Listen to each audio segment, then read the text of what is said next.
What's up, guys? This is the Vinyl Casket. I am Nick. This is the home of the lamest taste. Remember to please check out here on Twitch and on here on YouTube at Vinyl Casket and the Vinyl Casket. Follow, subscribe, like, comment. Let me know what you guys want me to review, check out, whatever. You can also follow me on Instagram at Vinyl Casket and Vinyl Casket Comics. Vinyl Casket Comics is super busy all the time, every week, tons of posts, especially in connection with this video.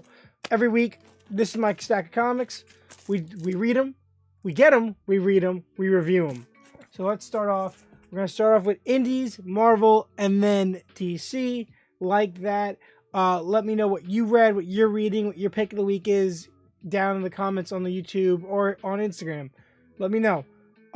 We start off with IDW's Teenage Mutant Ninja Turtles. This is issue 123. 123. It's a cover. Really cool stuff about this series, about this issue. With the whole mutant town thing and how all these mutants. There's a bunch of humans now that we just found out that were underground when the bombs went off, so they didn't get mutated. So they're like kind of living in secrecy inside Mutant Town. And there's like this whole Fight Club thing. We get to see Leo and how Leo feels being the only one without like either a romantic partner or like some kind of really big responsibility right now that's occupying his time, making him feel like useful. He's realizing like he has his plants and everything, but he's realizing he doesn't have any calling right now in this new Mutant Town situation, which is so weird for him, being that he's usually the older brother, the leader, the most responsible one. But everyone else has kind of taken that and gone with it because there's so many turtles and whatever going on in the situation. He finds his Fight Club through Casey, and it's really good emotional issue. I really enjoyed it. I'm loving the series. I'm so glad I decided to start picking it up. I can't wait to see, how they develop these characters further and everything. This is so much deeper than anything I remember growing up from the TV shows or anything. This is like really emotional, really important, like stuff going on. I do a 1 out of 10. This is gonna be 7.5.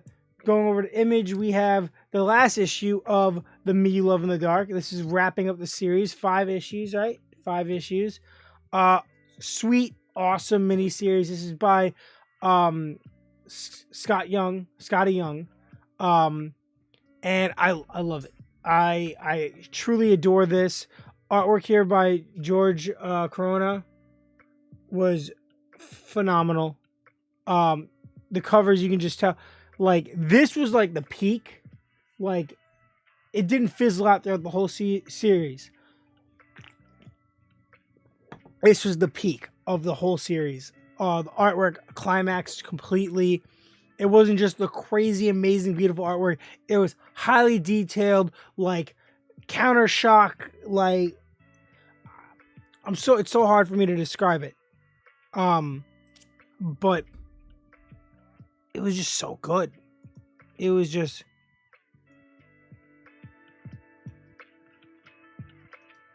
really good.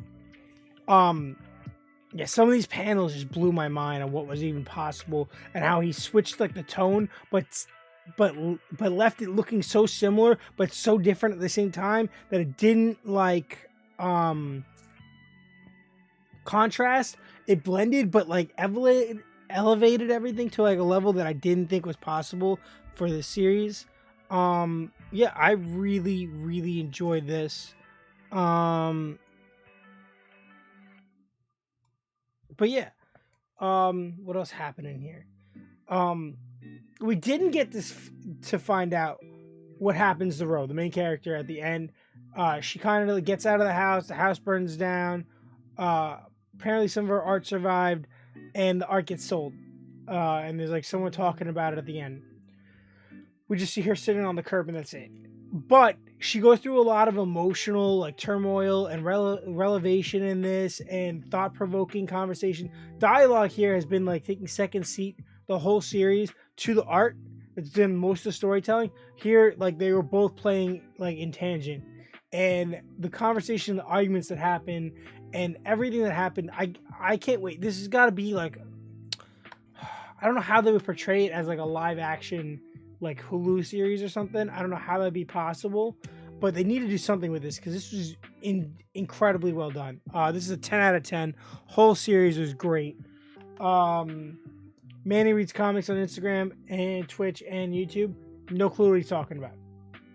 Another Image title that is super being slept on, I feel like, right now, because I don't hear anyone talking about this, is issue 2 of Hellcop. This is phenomenal. Phenomenal. I love this series. First issue, I liked it, right? I didn't know what to expect because I didn't know what direction we were really going. You know, it kind of explains and sets up the world and then gives you that lead into your first conflict, right? Oh, this happens. What's going to happen next? All unravels here. Everything happens very quickly, but very smoothly. It's just fun.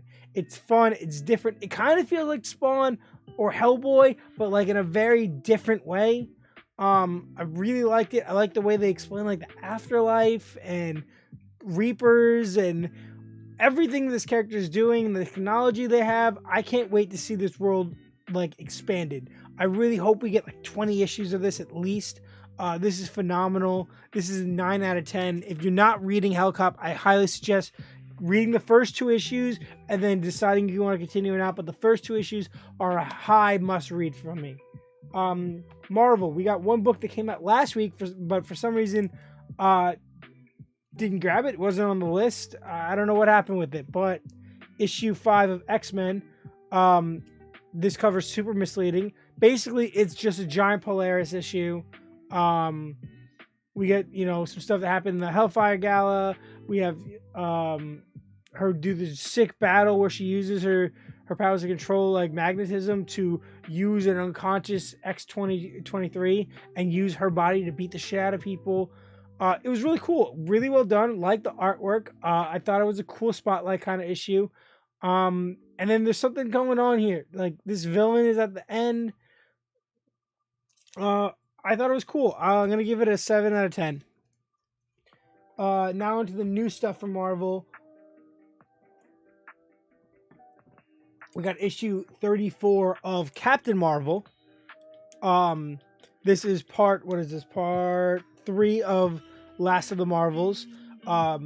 Really cool.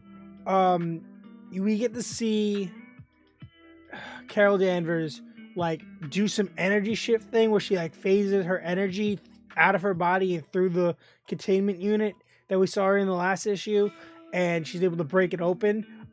This like energy form really reminded me of her old costume and character persona of Binary back when she was like a part of the X-Men and stuff. I think that she was involved in a lot of X titles, I think, while she was Binary. That's how I remember it. I could be wrong. But uses that multiple times. It was really cool. You get Fayevel in here. You get a clone of Marvel. Like, I don't think it's actually Marvel, the original Captain Marvel, the father of Hulkling, Fayevel, Marvel Boy, all these guys. I don't know if this is actually him. Really cool. I love the traps and situations that this idiot's putting them through. I really enjoy this title. I'm just collecting it just for this story arc, and that's it. Hopefully, I know that they're teasing that all these Captain Marvel characters are in this. I'm just scared that they're gonna hook me. I'm gonna give this a 7.5 out of 10. Onto issue 4 of Darkhawk. Issue 4 of Darkhawk was cool. You get Captain America and Miles Morales in this. Miles again for like the 3rd time. Captain America was a really cool way to introduce him. Thought the artwork was a lot better in this issue, except the way they draw the main character. I just didn't get it. I don't understand why they do that like that. But I enjoyed this issue a lot. Story was cool. Action fights were drawn really well. I love the way they draw Captain America. I thought Miles' persona was really cool. Thought it was a solid issue. I see it leading into some other stuff, and I'm very excited for it. So this is going to get a 7.5 out of 10 for me. we have a Death of Doctor Strange tie-in with Spider-Man. Should have just been called Spider-Man and Black Cat, because that's what it is. It's Spider-Man and Black Cat. Ben Reilly, you get more, stuff. This ties directly into the Spider-Man title, where Peter Parker's unconscious because of Ben, and Black Cat and Spider-Man are having this big argument the whole time, while they're realizing the void that's left by not having Stephen Strange alive, and having to do this list of chores that he does all day to keep the world at balance, and realizing at the end that Ben is Spider-Man. The world needs Spider-Man. Peter's out, and the kid from Brooklyn, Miles, isn't ready for it. He's like, I'm here, I'm Spider-Man, the world needs Spider-Man, I gotta do what the world needs. I really enjoyed that. I love Black Cat in this, I love Ben in this, I love this book. It was really solid. It gets a 9 out of 10 for me. And with that, issue 80 of The Amazing Spider-Man, I did really like that with the tie-in, they used the new... did they put the spider logo in there? Yeah. They used the new Spider-Man logo. But yeah, awesome cover. We get the conclusion of what's going on with Kraven, and Beyond Corporation's falling apart. They don't know what they're doing. Their bosses hate them. Shit is going crazy. I don't trust anyone in Beyond. I don't know what is going on. But I enjoyed this issue. I thought the art was really good. And I can't wait to see where this goes. I'm kind of enjoying that Spider-Man comes out 3 times a month. But also not. But it's cool. This is going to get an 8 out of 10. Solid book. And my last Marvel book is issue 36 of Daredevil. Holy cannoli, bro. I'm so happy I picked this up, and I've been reading Daredevil ever since it was a free issue, right? It was the Halloween extravaganza. Hopped on that road to, what's the event called? Devil's Reign. Road to Devil's Reign. Hopped on that, got the last 3 issues, caught up to this, and this is phenomenal. We got 2 Daredevils. Elektra's Daredevil, Daredevil's Daredevil. We got a confrontation with what's his freaking name, Mr. Fantastic. He brings up the Superhuman Registration Act from Civil War 1. Really cool. This series, this issue, he is gonna lead to something. It's gonna lead to something big, I feel like. Hopefully. Yeah, I really enjoyed this. I'm really happy that this is so good. Chip Zdarsky is an amazing artist. This gets an 8 out of 10 for me. And then on to DC. Let's grab a sip of water because we gotta stay hydrated. And we got issue 5 of Wonder Girl. This is a cardstock cover. Love this Yara Flores cover. I think she's awesome. So this is the book. It's one of the many books where I question if I'm going to continue it, right? I read the issue. I'm like, wow, that was really good. And then a couple weeks later, I'm like, it was okay. And I'm like, I don't really want this on my pull list. There's too many books, whatever. If the next issue sucks. And then every issue starts. I'm lost. How does this connect to what we just saw? I don't really enjoy this. I'm going to drop it after I finish reading this. And I read it, and then it gets really good. And then I'm like, oh, I can't wait for the next issue to come out. Every month, this book struggles me. Why can't the writers just write a good intro into the book? Why can't they start the book off good? No, I like the back and forth they're having between Cassie, like the current Wonder Girl, and Yara in this book, and how Cassie's talking about Artemis, this and that. And at the end of the book, we get to see none other than the original,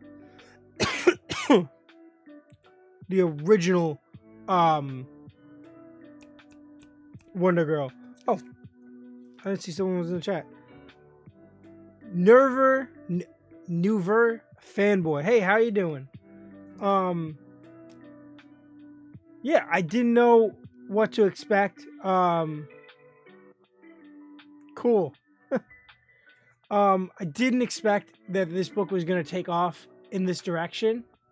Going into it, Like, I kind of been wanting, if you watch like some of my other reviews on YouTube, you'll see that like I kind of wanted it to go in this way, introducing all the Wonder Girls, and that's kind of what they've done.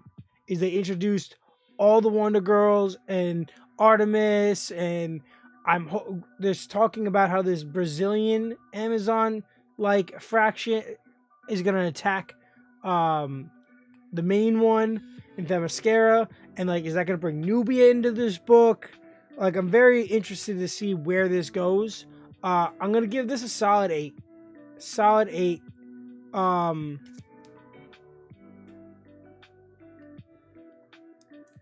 Hey, you can talk. You can let me know what you think about the books as I'm talking about them. I'm just doing reviews, like I do every week, doing reviews. This gets an 8 out of 10. You tell me what you read this week, if you read anything, what you're interested in. Okay, so Nightwing Annual, Tom Taylor. This is awesome. It is a Red Hood story. Overlap is great. Artwork is pretty solid. It's not like, you know, what we get from the main title, like the regular monthly title, but it was solid. Cardstock cover variant here. Really, really, really dug this. I thought it was really solid. And yeah, basically you get a Clayface story here, doppelganger. We get to get that old Red Hood suit transitioned out and right into making sure that everyone knows that the Task Force Z suit is his new suit. Really enjoyed that. And yeah, you get some Barbara stuff in here. You get their relationship, a really cool flashback story. Solid. I thought it was a solid annual. I know some people don't really like annuals. They're a waste of money, waste of time. I didn't pick up a lot this week because that was what this week was a massive like unhaul of annuals. I picked this up. I enjoyed it. I thought it was pretty solid. I'm going to give it a 7.5 out of 10. Jonathan Hickman's Marvel. So that was like his Avengers title. No, I have not read Hickman's Avengers stuff. I've read almost all of his X-Men stuff with Powers and House of X, and the current stuff he's doing with Inferno, and his 21 issue series he did with X-Men that ended earlier this year. And Batman Fear State Omega.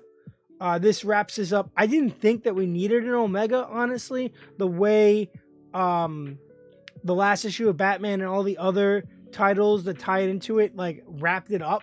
I really enjoyed how they ended it. But this blew my mind with the back and forth he had with, like, Scarecrow, bringing Scarecrow to this new, like, hospital, Arkham Tower kind of situation.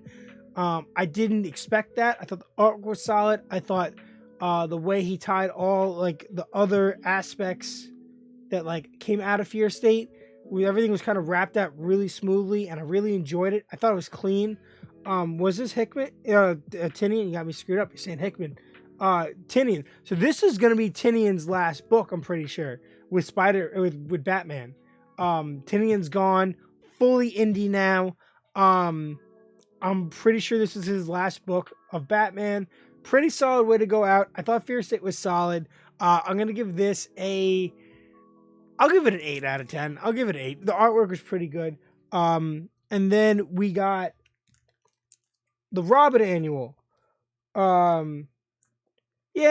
If you like Scarecrow, I think they did a pretty good job with him in the HBO Titan show in the season 3. I like that Scarecrow. So Robin Annual, I got the A cover, which is rare for me to get a Robin A cover, but I really enjoyed this. I thought it was cool. But yeah, this one, dude, the background stories, the character development, and all the side characters that I've been wondering about this entire series, everything's in this. Like you get stuff on Hawk, you get stuff on Ravenger, you get stuff on Flatline. All these different characters, you get little bio pages for all these other characters. I really enjoyed this. I thought this was a great addition piece to the series without being anything like too much. It falls right before issue 6, I think. This is a 9 out of 10. I thought this is a perfect use of an annual issue. If you're gonna make one, at least make it like important, and it was pretty good. And then my last book of the week was Teen Titans Academy issue 6. Yeah, issue 8. Issue 8 of Teen Titans Academy. This is the cardstock cover. If you know what that arrow means, you're gonna know soon when I spoil this. Solid. Last 2 issues of Teen Titans Academy, I was so not a fan of. I thought the storyline was boring. I thought the way they presented, and thank you so much. I thought the way they presented and like developed the storyline was stupid. I liked what they were doing before that, like right before that, where they were doing all that stuff with the Bat Gang, with Bat Brat and Chupacabra. I enjoyed that stuff where they're like being detectives and trying to figure out who Red X is. I like the stuff with Stitch. I thought that was really cool. And I loved the Shazam miniseries with Billy and Dane. And I really liked how that miniseries, the effects it had on Dane are reflected in this book. I really like how we get to see a lot more characters like thrown out all over the place. And I really liked that Wally's in this book. Wally shows up, like they're talking about the statue of Roy and how, like, oh, didn't one of you guys kill one of your other guys? And then Wally shows up. But how does everyone know that Wally in this Flash costume is the same Flash that did it? Because there was a Flash with red hair and a Flash with the cowl, and he had the cowl on. So how would they know that was that Flash? Like, it doesn't make any sense. But that was cool. I wish his kids would have talked. They didn't talk at all the whole issue. But it was really cool. I liked seeing Starfire and them all working together. Red X's reintroduction to the series is really cool. I think that this series is going to pick up right where it left off like 2 or 3 issues ago when I thought it was doing what it was supposed to. I hope that they introduce, now that Wally's in the picture, Wally and Dick can have like an interaction, and then we can get a really cool interaction with that speedster girl that's in this series with Wally. I thought that would be really cool too. I really hope that they take this up. Who's writing this? Sheridan. So yeah, I think they're going to do a really good job. They've set a lot of elements, especially with Raven's like visions and stuff. And they haven't fully surpassed the stuff from Future State in this book like they've done in the Batman books. They kind of passed that Future State alternative, but this, they're still like on track where that could still happen. The messing with the H-Dial and stuff was really cool. And then at the end, because of the H-Dial, they somehow brought back Roy Harper. I don't even know how that's possible. But Roy's back and Wally's at the tower. We've already gotten, this is the second Roy we've had since Infinite Frontier started. Incredible. Like, I don't even understand how they're going to do this one. Like, I thought that the last time when they showed him and he had the Black Lantern ring, I thought like, oh shit, they're bringing him back. Haven't really done anything with it. But I hope this is the real Roy. This is going to get a 9 out of 10 for me. That was probably my pick of the week. These are my pulls for the week. Like I said again, this is the Vinyl Casket. We do weekly comic book reviews every week. We get them, we read them, we review them. You can check out for more in-detailed reviews or better pictures of the books I picked up. You can check out my Instagram at Vinyl Casket Comics. You can check out all my reviews on YouTube at The Vinyl Casket. And you can tune in later when I stream. I'm probably going to play something, not sure what. But that's it. This is The Vinyl Casket. I am Nick. This is the home of the lamest taste. Remember to please like, comment, subscribe, follow here on YouTube. And do me a huge favor and do me the biggest one. Stay lame.